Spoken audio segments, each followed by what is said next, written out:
Shalom saudara-saudara jemaat keluarga kerajaan Allah. Kita berjumpa lagi pagi hari ini dalam renungan kita hidup yang diubahkan.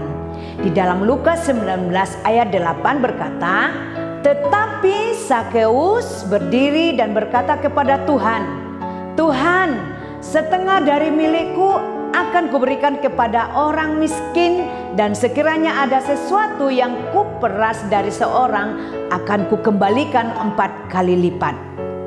Kitab Lukas 19 ayat 1 sampai 10 bercerita mengenai Sakeus yang mengalami perjumpaan dengan Tuhan Yesus.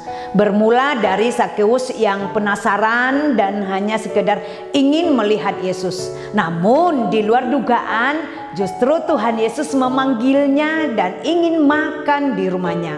Sakeus artinya adalah tulus, bersih, dan suci. Akan tetapi kehidupan Sakeus bertolak belakang dengan arti namanya.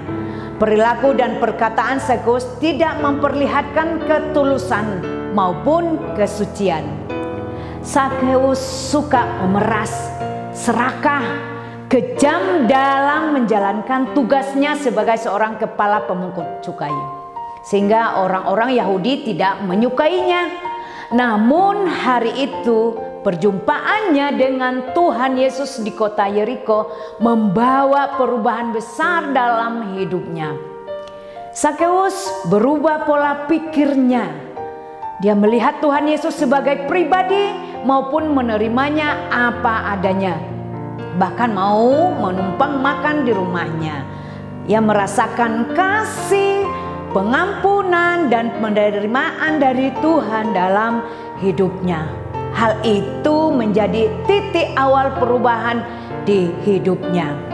Di mana yang tadinya ia serakah, kejam, tidak peduli dan tidak punya belas kasihan, Sakeus menjadi pribadi yang memiliki belas kasihan, bermurah hati dan peduli kepada sesamanya. Bahkan di ayat yang ke-8 dia berkata, Tuhan, setengah dari milikku akan kuberikan kepada orang miskin, dan sekiranya ada sesuatu yang kuperas dari seseorang yang akan kukembalikan 4 kali lipat. Sakeus dipenuhi dengan sukacita dan damai sejahtera yang belum pernah dia rasakan. Saudara, apa yang membuat hal ini bisa terjadi? Yang pertama, Sakeus mengizinkan Tuhan Yesus masuk di dalam hidupnya. Ayat 6. Kedua, Sakeus taat kepada apa yang Tuhan perintahkan di ayat 5. Ketiga, Sakeus mau berubah, mau bayar harga dan meninggalkan hidupnya yang lama.